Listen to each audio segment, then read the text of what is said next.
Welcome to Cut Time with Clean Data with Alla Breve Educational Consulting.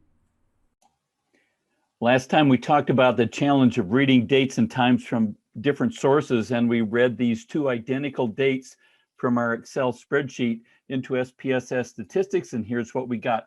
The first column is just a number, the number of days since 1900. That's how Excel stores dates. The second column is the date string, the text string representation of that date. A nice way to get around it, but it's still a string. We can't use that for calculations like duration or age. So we're going to fix that by going to Transform, Date and Time Wizard. We'll create a date time variable. I'll click Next. Here's our variables. We only see the one. It doesn't know what to do with the other one. It's just a number. We'll pick the usual US month, day, year. We'll click Next. We'll give it a variable name that's required. And now we'll click Finish.